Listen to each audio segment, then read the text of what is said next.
Bonjour à tous, merci d'être présents aujourd'hui pour du coup accueillir Lily Blabla. Bonjour. Alfreda Anoui, s'il vous plaît. Bonjour. Et Joyce Keaton.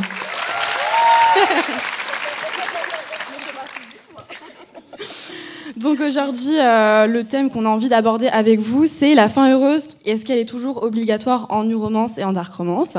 Donc c'est pour ça qu'on a fait venir Lily, Alfreda et Joyce. Donc pour entamer le sujet aujourd'hui, peut-être que ça serait intéressant entre guillemets de définir, en tout cas selon vous, un peu la new romance, la dark romance. Qu'est-ce qui la définit selon vous et comment on fait du coup un peu la différence entre les deux?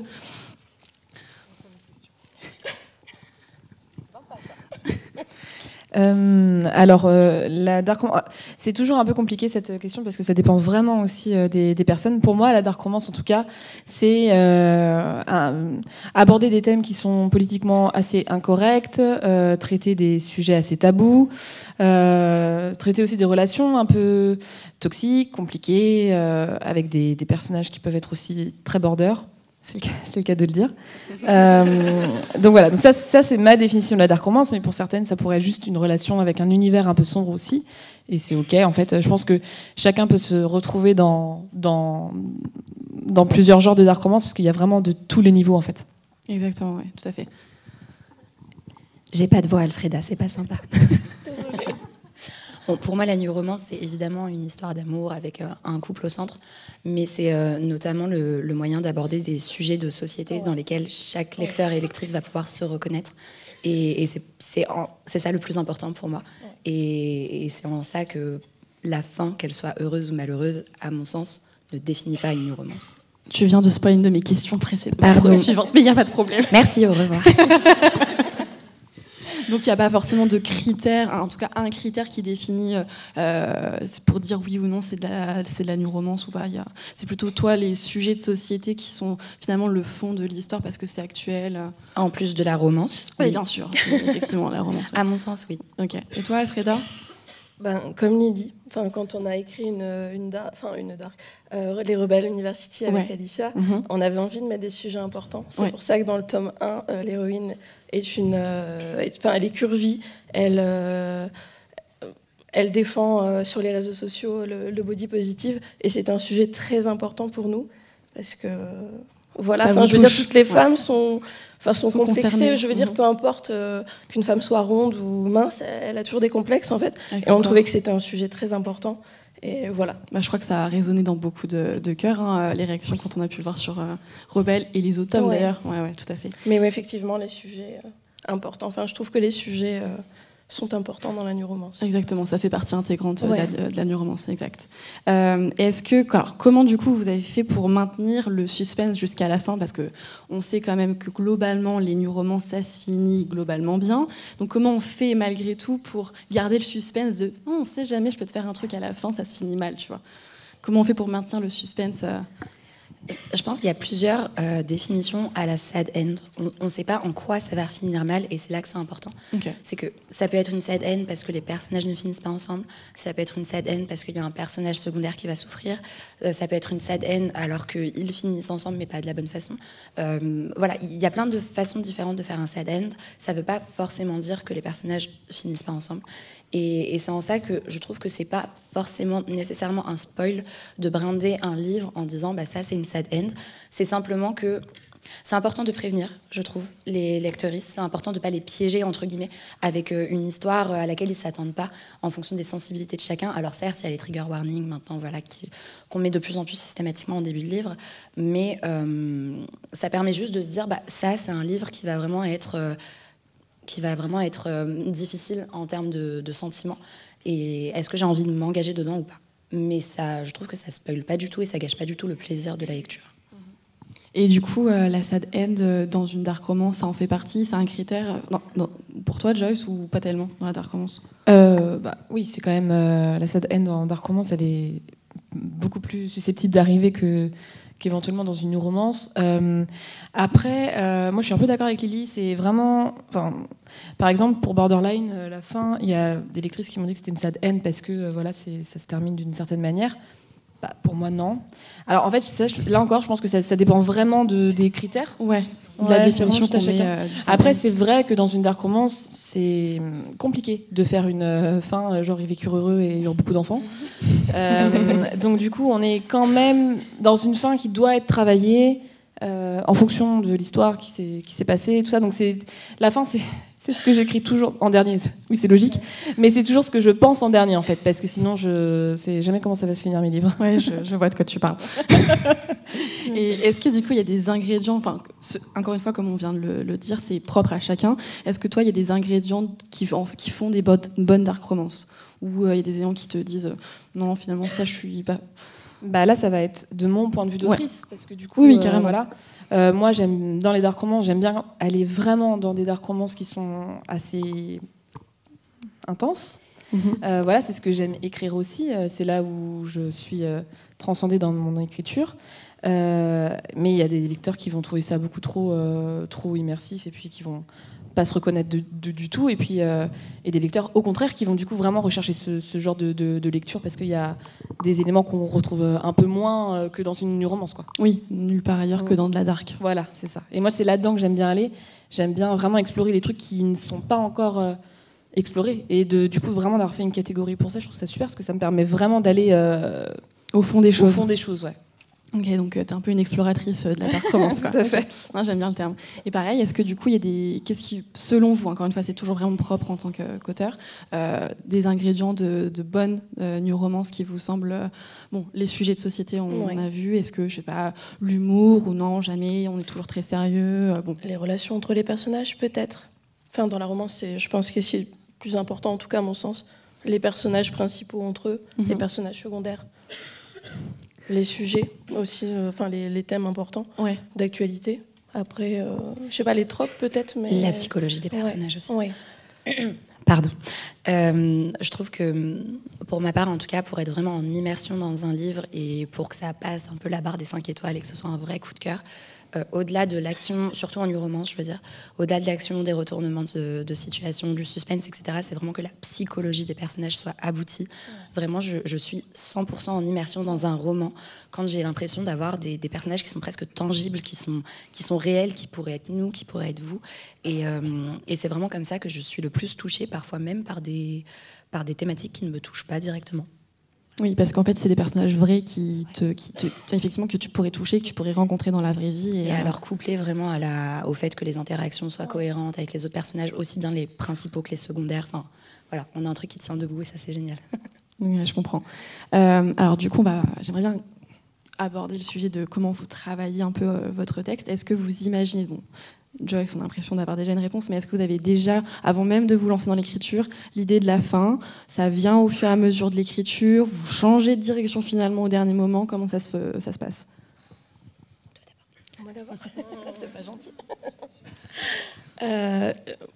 Quand je travaille, j'ai pas de plan. Enfin, j'ai une idée de base. D'accord. Et j'avance, c'est tout. D'accord. Enfin, je veux dire, je suis très mal organisée. Il ne faut pas me demander à moi s'il faut écrire avec un plan ou sans plan. Je vais vous répondre, c'est au feeling en fait. Alicia, avec qui j'ai travaillé pour Les Rebelles, oui, comment ça s'est passé ? En fait, Alicia travaille avec un plan, chapitre par chapitre, tout est détaillé, elle sait ce qu'elle va faire, etc. Et quand on a travaillé sur Les Rebelles, évidemment, comme on est deux, on est obligé de travailler avec un plan, et c'était la première fois pour moi. Mais vraiment, c'est... Vraiment, quand j'ai une idée de manuscrit, je commence à tapoter là sur mon... Et j'y vais au feeling, en fait. Donc, Parce qu'au bout d'un moment, les personnages deviennent réels. Oui. C'est qu'en fait, même si tu suis un plan au début, au bout d'un moment, ils font ce qu'ils veulent. Oh, c'est ça. Et tu vois, t'en as marre de réajuster ton plan. Ça. Ils sont capricieux de toute façon. Quoi que tu décides, ils iront dans la direction qu'ils ont décidé. C'est ça. Tu vois, comme mon fils de 3 ans. Pareil. Donc, au bout d'un moment, tu retranscris simplement le film que tu vois dans ta tête, quoi. Et des fois, tu t'éloignes un petit peu de l'image, de ce que tu avais prévu au début. Ok, d'accord. Ouais. Donc la fin peut changer au tout dernier moment, finalement. Absolument. Ok, c'est dangereux, mais j'aime beaucoup. J'adore. Ok. Du coup, Joyce, toi, c'est tout pareil. Ouais. Super. Vous êtes vraiment des auteurs. 3 mauvais élèves, quoi. Super. Ok. Donc une bad end, pas forcément le fait qu'ils se finissent pas forcément ensemble, mais juste peut-être aussi le contexte ou les personnages secondaires, etc. Mais du coup, qu'est-ce qui définit une happy end, selon vous? Quelqu'un a la réponse, s'il vous plaît? Je demande pour une amie. Non, il n'y a pas de bonne. Je dirais que c'est une question d'atmosphère, surtout. Okay. Alors, bien évidemment, le fait que le couple finisse ensemble, d'accord, mais une atmosphère un peu joyeuse. Voilà, toutes les sous-intrigues ont été résolues de la plus belle des façons. Tout le monde est heureux, tout le monde est content. Pour moi, la vraie happy end, c'est ça. Puis après, il y a différentes sous-catégories d'happy end. Il y a aussi la happy end où tout va bien, mais il y a un personnage, on l'aimait bien. Bah, désolé Eric, toi t'es mort, tu vois. Mais ça y est, on pensera à la fin du roman, on a fait le deuil, tout ça, tout va mieux, tu vois. Mais je dirais que c'est vraiment une question d'atmosphère. Okay. C'est vraiment dans la tonalité qu'on va donner à cette fin. Il peut se passer. Par exemple, dans mon tome 2 du Soleil de minuit, c'est triste, mais c'est pas une sad end, c'est une happy end. Même s'il y a eu des choses tristes, l'ambiance générale, l'atmosphère est heureuse dans l'écriture, dans la plume, dans le mindset des personnages aussi. Ils sont heureux, ils ont déjà fait leur deuil. Enfin, voilà, pour moi, c'est ça. Okay. Est-ce que vous êtes d'accord? Je sais pas, j'en fais jamais. Tu vois, j'aime pas. Ouais. Enfin, quand je lis une romance, faut que ça termine bien. Donc, parce qu'en fait, romance. Après, moi, on m'a appris comme ça quand j'ai commencé l'édition. Ouais. Une romance, ça doit se terminer bien, obligatoirement. Donc toi, tu aimes nous faire souffrir, mais tu n'aimes pas souffrir. C'est ça. Voilà, c'est ça. Mais alors, je fais souffrir au milieu, tu sais, les 3/4 du livre, tout ça. Mais après, tout va bien. Mais non, mais en fait, c'est peut-être un spoil, mais jamais vous lirez une de mes romances, je pense, peut-être en dark. Là, je peux concevoir que la fin puisse être controversée. Après, c'est tout à chacun. Après, tout le monde, comme tu disais tout à l'heure, une sad end, c'est tout à chacun. Mais en tout cas, dans une romance, ça terminera toujours bien, en tout cas pour les héros. Voilà, en tout cas pour moi. Ok, d'accord. Okay. Et toi, tu peux tout à fait avoir un avis sur la new romance happy end. En fait, c'est vrai que c'est tellement subjectif. Moi, je sais que j'adore les sad end. De manière générale, de toute façon, je lis énormément de thrillers psychologiques, de polars, et c'est souvent que ça finit comme Elsie Lily, en fait. Ça finit des fois bien, mais en fait, il y a la 3/4 du roman qui sont morts. Tu finis, t'es en PLS, quoi. Ils vivent dans la rue et c'est la fête au cimetière. Tout va mal, mais ils sont vivants. On est contents, youpi. Donc, des fois, c'est vrai que moi, je lis beaucoup de livres comme ça. Et par contre, ce que je trouve important, en tout cas pour moi, c'est de jongler un peu pour pas qu'on m'attende tout le temps sur des sad ends.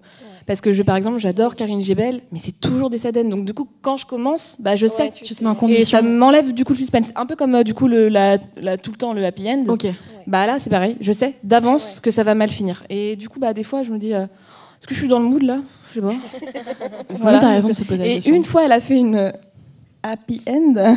Et vraiment, oui, c'est... Voilà. Super. J'étais contente du truc qu'elle me donnait, quoi. Mais, donc voilà, je trouve que c'est important de jongler en tant qu'auteur, comme ça, au moins, les lecteurs peuvent se dire des fois, tu vois, comme si jamais un jour tu fais une dark, ça peut faire une fin ouverte aussi, c'est pas mal, les fins ouvertes, ça permet j'adore de laisser, les fins ouvertes. Voilà. J'adore. Parfait, encore une fois, tu spoil mes questions. Je voulais aborder le sujet épineux des fins ouvertes, parce que ça divise entre lecteurs, entre auteurs, et en tant qu'éditeur aussi. Qu'est-ce qu'on en pense des... Mon anxiété, s'il vous plaît. Anxiété sur Terre. Mon anxiété, vous me laissez une fin ouverte, mais ça va pas, non? mais je dors pas de la nuit. Mais justement, tu peux imaginer. Non, je me transforme en stalkeuse. Je vais chercher l'auteur, je lui écris, je lui dis, dis-moi. Toi, t'avais forcément une idée, dis-moi ton idée. Tu me laisses pas comme ça, t'es fou. Pourquoi, du coup, ça divise autant la fin ouverte? Qu'est-ce qu'on n'aime pas? Pourquoi je pense que c'est frustrant. C'est ça, en fait. C'est que c'est hyper frustrant. Et moi, je sais que je suis un peu la reine des fins ouvertes. Donc, mais je sais que c'est hyper... Je sais que c'est hyper frustrant et en effet, j'ai beaucoup de messages. Et pourquoi du coup choisir Pourquoi choisir, Alfreda? Pourquoi choisir? Pourquoi t'aimes ça, toi? Je sais pas. Mais je sais pas, j'aime bien imaginer en fait. Dans Troublemaker, la fin par exemple est ouverte. Après c'est quand même un happy end, mais la fin reste ouverte. Ouais. On sait qu'ils finissent ensemble. Mais comme June a un métier particulier, etc., on ne sait pas dans quelle mesure, tu vois, il va continuer l'histoire. Et tu vas me le dire après la masterclass. Mais avec plaisir. Donc du coup, pourquoi choisir une fin ouverte? Parce qu'on n'a pas d'idée de comment ça se finit. Du coup, on se dit, on va laisser les lecteurs choisir la fin ouverte, ou juste vraiment parce que on aime le fait que l'histoire poursuive dans leur esprit sans qu'on ait le contrôle dessus. Moi, je trouve que les fins ouvertes, ça permet du coup pour les lecteurs, en effet, de pouvoir imaginer. Alors, je sais que c'est frustrant, évidemment. Mais par contre, aussi, ça me permet déjà de pouvoir revenir un jour, si j'ai envie de faire un spin-off. Ouais, exactement. Et puis aussi, je trouve que dans une dark romance, c'est hyper intéressant, puisque c'est hyper difficile en fait de clôturer une dark si c'est pas une sad end. Parce que sinon ça se termine bien, mais en 2 tomes, ça me paraît hyper rapide en fait d'améliorer leur relation au point que ça se termine. Et puis en même temps, dans les relations amoureuses, on ne sait jamais finalement si ça durera toujours. Donc... Exactement. Et là, du coup, c'est ce que j'ai fait dans Borderline, puisque en fait, même moi, je me dis à l'avenir, est-ce qu'ils vont terminer ensemble ou pas ? Même moi, je le sais pas. Tu sais pas, oui. Voilà, la question est encore présente. Okay. Mais ça, c'est dans toutes les romances. Enfin, quand on termine le bouquin, ils sont heureux parce qu'on décide de terminer là. Mais après, si on ne sait pas dans 30 ans, est-ce qu'ils vont pas divorcer ? Si on décide de... En vrai. Alfreda, elle veut que je dorme plus jusqu'à la fin de ma vie. Genre, elle veut que je regarde tous mes livres en me disant ça se trouve ils ont divorcé, ça se trouve il l'a trompé, ça se trouve elle est morte. Non mais la romance forcément se termine bien parce qu'on décide de la terminer là quand ils sont. Parce qu'on est gentil, on pense à eux, on pense à Lily pour qu'elle dorme bien. Ouais. Et du coup, est-ce que comment t'as géré, par exemple, Joyce, la réaction des lecteurs quand ils ont vu cette fin à Borderline ? Comment tu gères ? Parce qu'il y en a qui ne sont pas satisfaits, que ce soit happy end, sad end ou fin ouverte. Comment vous gérez la réaction des lecteurs qui sont fans ? Ah, vous ne gérez pas, ok. Pour Borderline, c'est compliqué, en effet, parce que du coup, il y a vraiment eu de tout. Il y a eu des déceptions, il y a eu des gens qui m'ont dit « Ouais, pour moi, ça devait se terminer comme ça. » En effet, en plus, c'est un lecteur Hugo, du coup, qui est habitué quand même au happy end. Oui. Du coup, en effet, je pense que ça a un peu interloqué le fait que je m'arrête comme ça, genre limite en plein dans l'action. Mais aussi, il y a une volonté. Enfin, c'est compliqué de s'en spoiler puisque du coup on parle de la fin, donc c'est très compliqué. Mais il y avait vraiment un clin d'œil aussi du coup à l'histoire qui était fait. Ouais. Du coup, il y en a qui l'ont compris et puis d'autres non. Après, en effet, dans tous les cas, c'est les retours. Hein. Il y a du positif, du négatif. Voilà quoi, on vous en jongle avec aussi, et on se dit après moi j'essaie toujours de me remettre en question sur les critiques, voilà, de me dire est-ce que du coup mais là dans la fin en l'occurrence c'était comme tu l'imaginais, mais je pense que j'aurais pas, même si c'était à refaire, tu vois pas comment tu ferais autrement. Pareil, pour toi c'était celle qu'il fallait faire, mais après c'est effectivement intéressant d'en débattre avec les lecteurs et d'expliquer aussi la vision que tu avais. Ce que je fais, du coup beaucoup en dédicace, puisque en effet j'ai beaucoup de questions, du coup j'ai beaucoup de messages, mais je leur dis toujours en fait, mais si vous connaissez le personnage d'Ezra, vous avez la réponse à la question, c'est sûr. C'est vrai. Et donc, qu'est-ce qui est intéressant dans le fait d'écrire par exemple une sad end, tu travailles avec des plans, Lily, ou pas vraiment ? Parce que du coup, comment tu le conçois et pourquoi tu fais ce choix ? Théoriquement, oui. Dans le cas de Tous nos lendemains, j'ai d'abord choisi les sujets que je voulais aborder. Et ensuite, j'ai réfléchi à la manière dont ça allait se terminer. Okay. Et pour le coup, c'est des sujets très, très importants auxquels je tiens et à travers lesquels j'avais des messages à faire passer. Et donc, la fin est au service du message. C'est ça. C'est que ça ne pouvait pas se finir autrement. Auquel cas, j'aurais eu l'impression de faire du drama, histoire de ne pas s'ennuyer pendant le roman. Et ce n'était pas ce que je voulais faire. Il y a vraiment une volonté de prévention, une volonté de soutien moral aussi aux personnes qui pourraient se sentir concernées de près ou de loin. Et au final, j'en suis très heureuse parce que ça fait 6 mois qu'il est sorti et j'ai encore eu aucun avis négatif sur la fin, même de la part de personnes qui n'aiment pas les sad ends. Et j'ai eu surtout beaucoup de personnes qui me disaient je suis dans ce cas et ça m'a fait du bien que ça se termine de cette façon, parce que c'est réaliste et je me suis sentie comprise, je me suis sentie soutenue et ça m'a aidée. J'ai eu le cas juste avant de venir en masterclass, la dernière personne que j'ai vue m'a dit j'ai ma petite sœur qui est dans ce cas et ça m'a fait du bien de voir comment je pouvais me comporter avec elle, comment je pouvais la soutenir et surtout d'être dans la peau d'un personnage qui vit la même chose, qui a été suffisamment documenté pour que je puisse la comprendre. Et c'est vraiment ce que je cherchais, c'était vraiment mon but.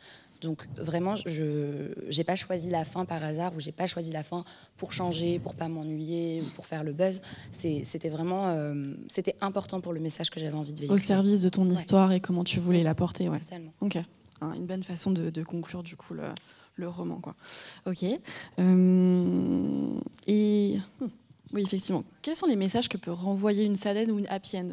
Du coup, pour Lily, du coup, c'est au service de l'histoire. Tu l'avais conçu pour ça, mais le happy end, comment il peut servir les messages que vous voulez envoyer, ou une sad end. Donc du coup, Lily, on sait pour la sad end un peu. Des idées. Justement, du coup, en effet, dans la dark romance, c'est justement quel message ça donne. La happy end. Ouais. Et c'est bien pour ça que c'est compliqué d'en faire. Ouais. Ou alors, il faudrait vraiment un peu une saga, genre où vraiment on a le temps d'aborder vraiment toutes les thématiques présentes, et quand bien même, il va falloir que dès le début, ce soit que j'aille pas forcément dans c'est un truc hyper intense, quoi. Puisqu'après c'est compliqué. Donc dans la dark romance, la happy end, elle existe. Hein. Il y en a qui la font, et puis voilà, moi, je vois pas d'inconvénient. Mais moi, en tant qu'auteur, j'ai un peu de mal avec la happy end totale. C'est-à-dire vraiment, ils sont trop heureux ensemble. C'est un peu plus. De toute façon, dans tous les cas, la dark romance est une lecture complexe. Pour moi, la fin doit l'être aussi, en fait. D'accord, c'est pas aussi simple que dans la vie. Voilà, quoi. C'est ça. Ok, ça, c'est pour aussi peut-être une façon d'interpeller aussi. On peut pas dire que tout se finit tout le temps bien comme on le souhaite, que ce soit dans la new romance ou dans la dark romance. Il y a aussi des difficultés tout au long du roman, mais aussi dans le dénouement. On peut résumer comme ça. Ok. Lily, on a vu pas mal sur les réseaux du coup, effectivement, les lecteurs qui se prennent en vidéo avec les mouchoirs, hein, ça a tourné pas mal, je pense. Du coup, est-ce que tu as eu des craintes avant sa sortie Toujours. Ouais. Toujours. Dès qu'on sort un peu des sentiers battus, des codes, on a peur que ça plaise pas, on a peur d'être maladroit aussi quand on aborde des sujets qui sont vraiment profonds, vraiment difficiles. Qui sortent un peu du feel good. Alors je dis pas qu'écrire du feel good c'est plus facile. C'est pour être feel good du début à la fin, garder en haleine, le suspense. C'est aussi un challenge. C'est un challenge mais différent. Oui, des craintes que ça touche pas, ou des craintes que ça touche trop. Voilà, c'est à partir du moment de toute façon où on prend des risques. Je pense qu'une romance comme Tous nos lendemains, j'en ai jamais lu. Il y en a certainement, mais pas énormément. Mais vraiment, encore une fois, comme je le disais tout à l'heure, j'avais un message à faire passer et je tenais à le faire passer de cette façon. Et au final, ça marche très bien, les retours sont excellents, donc je suis contente de l'avoir fait. Tu craignais aussi un peu, tu avais sans doute une appréhension aussi parce que ça conclut un peu aussi ta première duologie, Le Soleil de minuit, donc du coup, tu avais aussi peut-être une crainte par rapport à... Est-ce que ça donne une fin... Non, pas tout à fait, ça donne pas vraiment une fin... Un petit peu, mais c'est vraiment deux histoires indépendantes, c'est-à-dire qu'à part le fait que ce soit la même bande de copains, les deux histoires sont vraiment totalement indépendantes. Alors certes, ça conclut un peu cette trilogie qui n'en est pas réellement une, mais en écrivant Tous nos lendemains, je me suis vraiment juste assurée qu'il n'y ait pas d'incohérence avec la duologie originelle. Mais c'est pas une suite. Donc sur ce point-là, ça va. Je me suis pas rajouté de difficultés. C'était bien assez difficile comme ça. D'accord.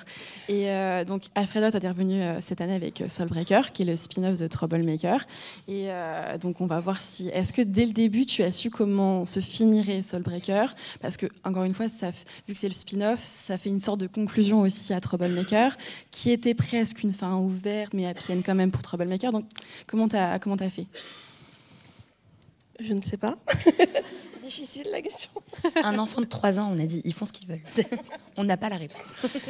Tu l'as su dès le début ou c'est en fait au fur et à mesure que tu as commensé à écrire et tu t'es dit... Mais comme je disais tout à l'heure, je commence avec une idée de base et je grappille en fait. Je construis tout au fur et à mesure.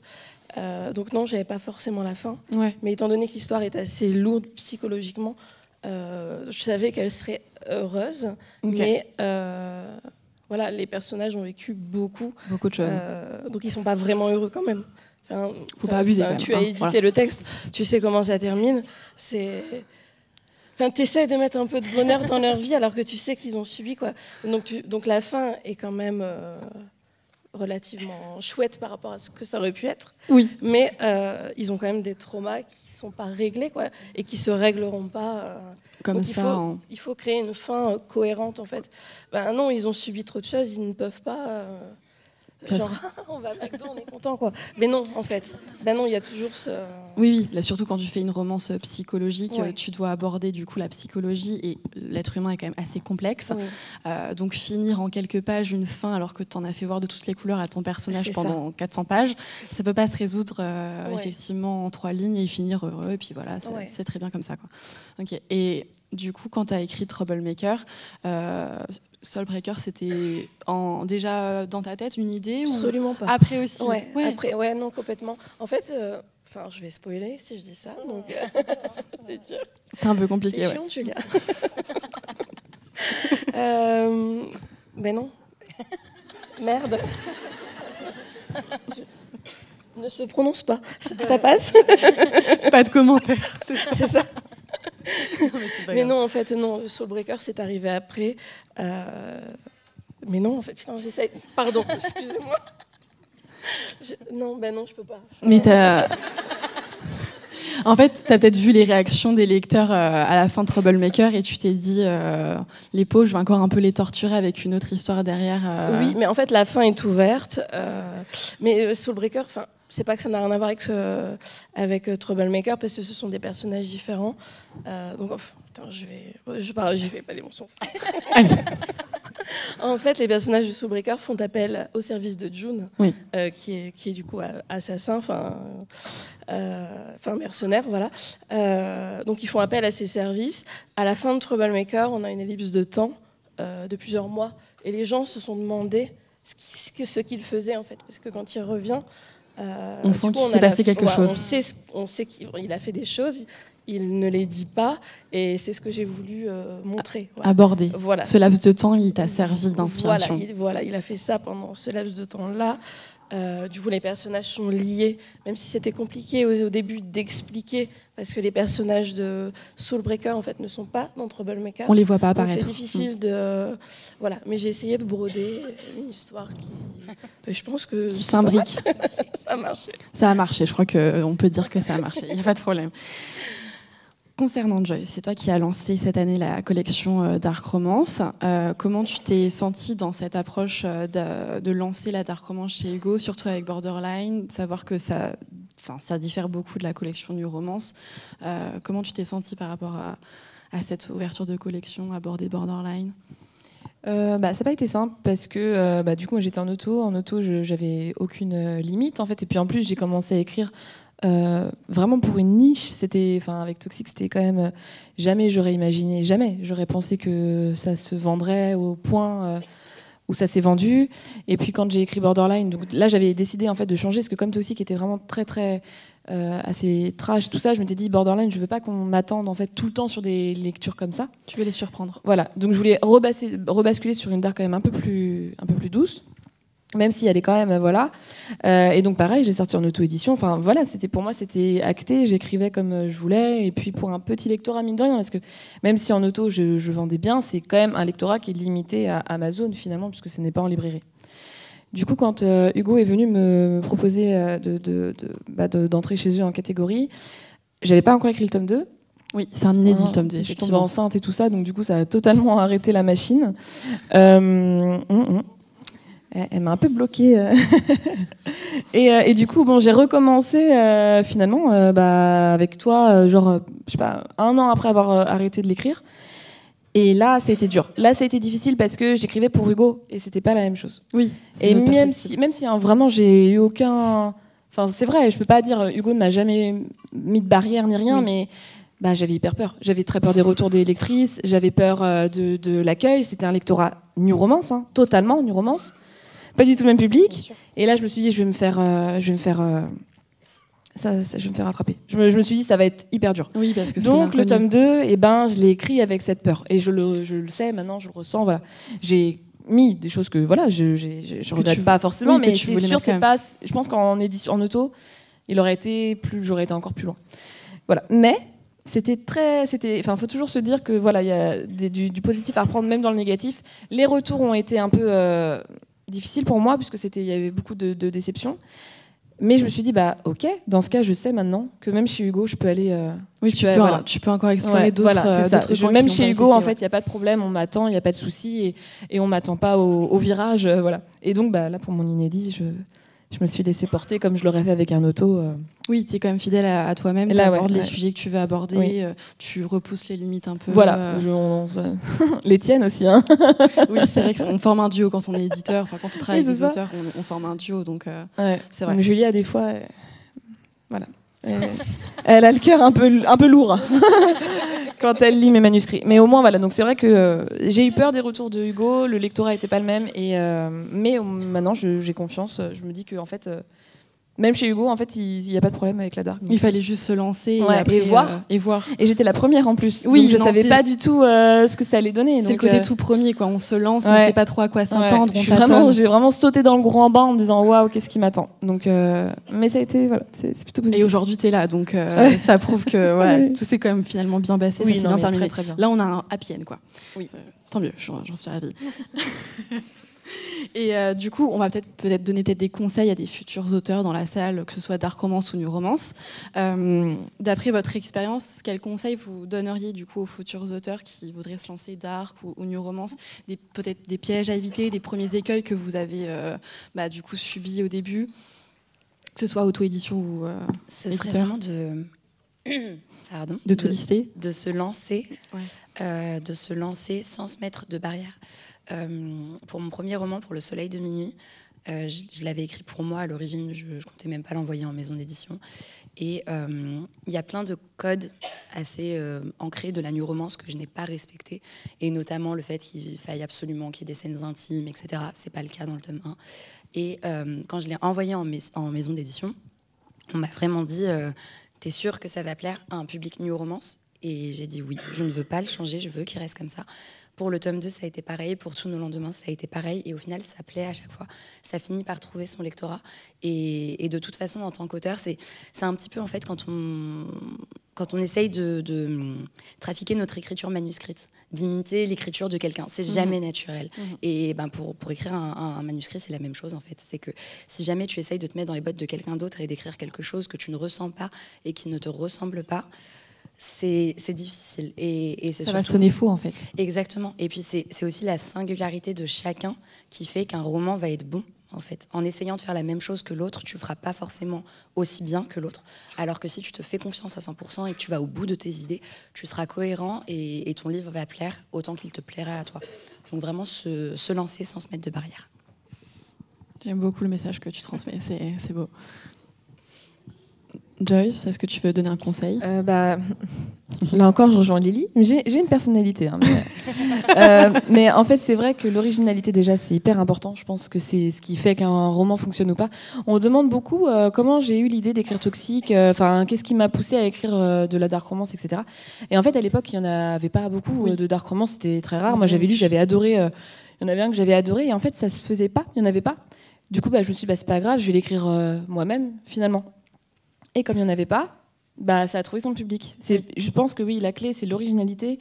Et du coup, comme elle le disait, d'écrire... en fait, il faut lire beaucoup, parce que c'est en lisant qu'on voit les tournures de phrases.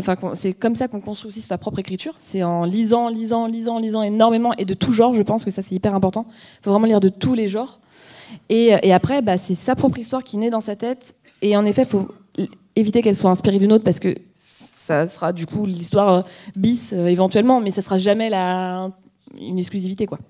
Donc l'originalité et puis et la lecture. Pour moi, je pense que c'est se nourrir d'autres pour créer sa propre créativité, quoi. Ouais. Okay. Freda, tu rejoins tes collègues à peu près? Pareil. D'accord. Non, mais comme Lily, je pense qu'il faut se lancer déjà. Ouais. Ne pas se comparer aux autres. Surtout pas. Ça, c'est très très dur. Alors, très dur. Ouais, mais il faut pas. Ça, je pense que même au bout de plusieurs années d'écriture, on se compare à chaque fois qu'on lit. Oui. Et je pense aussi qu'il faut écrire pour soi, en fait. D'abord, moi, le dernier manuscrit que j'ai écrit, qui est une dark, du coup, je l'ai écrit pour moi. Avant tout, ce que moi, je voulais dans une dark romance. Ouais, c'est important. Ensuite, ensuite, je l'envoie en maison d'édition. Mais voilà, je pense qu'il faut écrire pour soi. Et puis... Oui, pas écrire pour les autres, parce que ça sonnera forcément un peu faux. Ne pas se comparer et vraiment se lancer. Ça se ressent à la lecture, oui. En fait, vraiment. Je comprends. Bon, merci déjà pour toutes les réponses. Est-ce qu'il y aura... On va peut-être passer aux questions du public. Je crois qu'il y a une dame au fond, là-bas. Est-ce que quelqu'un peut lui donner un micro, potentiellement? Après, je pense que tu parles fort. Ouais, non, bon. Je vois rien en plus. Il n'y a pas de micro. Bon, je vais donner le mien, c'est pas grave. C'est pas grave. Allez, Julia. Allez, Julia. Active le nombre de pas sur ta Apple Watch. Je l'ai fait avec moi. Exercice en cours. Il n'y a pas de souci. Bonjour à tous et à toutes. J'aimerais savoir, parce que hier, j'ai assisté à la masterclass avec les éditrices, et il y en a une qui a dit que c'était obligatoire le happy end. Donc, est-ce que chez Hugo Roman, c'est vraiment obligatoire, ou est-ce que ça peut être ouvert, comme fermé, comme sad end, etc. Moi, on m'a jamais dérangé chez Hugo. Je suis sortie exclusivement chez Hugo pour le moment. Et j'ai toujours eu 100% libre choix. J'ai travaillé avec 3 éditrices différentes et on m'a jamais forcé à prendre un chemin. Par contre, moi je suis éditée chez HarperCollins aussi. Désolée, du coup. Hugo. Chez HarperCollins, il faut une fin heureuse, obligatoirement. Romance égale fin heureuse. Voilà. Mais chez Hugo, on m'a jamais, comme toi, on m'a jamais briefé. On m'a jamais dit tu dois faire ça, etc. Voilà. Moi, c'est l'inverse. Julia m'avait demandé une sad end, donc en l'occurrence, je confirme. Je t'écoute toujours. Je n'impose rien. Mais en fait, j'ai l'impression que c'est en train de changer. C'est en train de changer. Il y a vraiment l'ancienne définition qui est romance égale fin heureuse et point barre. Et là, il y a quelques ouvrages qui sont en train de casser un peu les codes. Et je pense que d'ici quelques années, on en sera à se dire, en fait...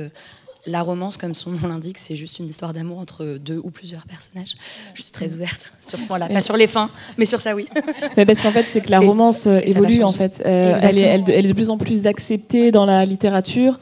On est en train de sortir un peu de ce côté romance harlequin, là, rose, là, voilà. Là, on commence un peu à prendre notre place dans la littérature dite blanche. Un peu générale. Voilà, c'est ça, littérature générale. Et donc, en effet, avec du coup des fins de toutes sortes, quoi, avec des histoires de toutes sortes, des fins de toutes sortes. Puis j'ai l'impression aussi qu'on a un lectorat qui est de plus en plus exigeant. Ça veut dire que là où avant, romance, fin heureuse, c'est mignon, etc., ça suffisait. Maintenant, elles nous attendent au tournant. Elles veulent des retournements de situation. Vous voulez. C'est de votre faute, en fait. Voilà. Alors, le plot twist. Alors, on va retourner le débat, donc à cause de vous. On se fait engueuler par nos éditrices. Non, mais voilà, je pense que même nous, en tant que lectrices, on a besoin d'être surprises, on a besoin de retournements de situation. Il y a le romantique suspense qui a de plus en plus de le vent en poupe. Donc c'est en train de changer, en fait. Voilà. Est-ce qu'il y aurait d'autres questions du public ? Je vais passer pour le micro. Non ? Ouais, ok, j'arrive.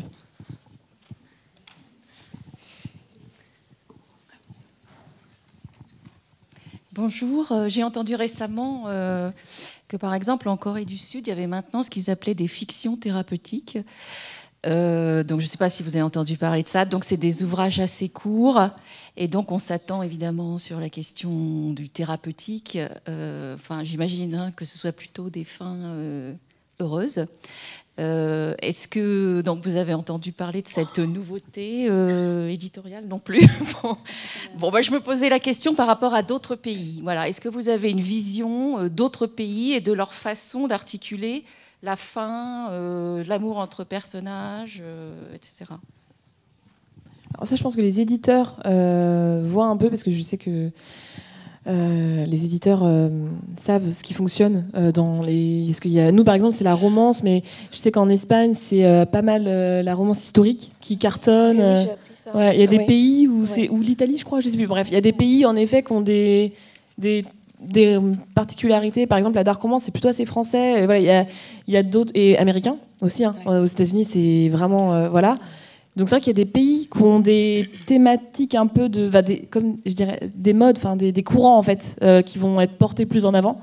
Mais ça c'est plus les éditeurs, parce que nous en fait en tant qu'auteurs on jongle un peu dans ce qui se fait en fait là, de ce que nous on est inspiré. Mais en effet, je sais que par pays il y a des thématiques qui sont plus hypées que d'autres. On va conclure sur cette phrase de Joyce. Merci à tous d'être venus pour cette masterclass. Un tonnerre d'applaudissements. Merci pour les autrices.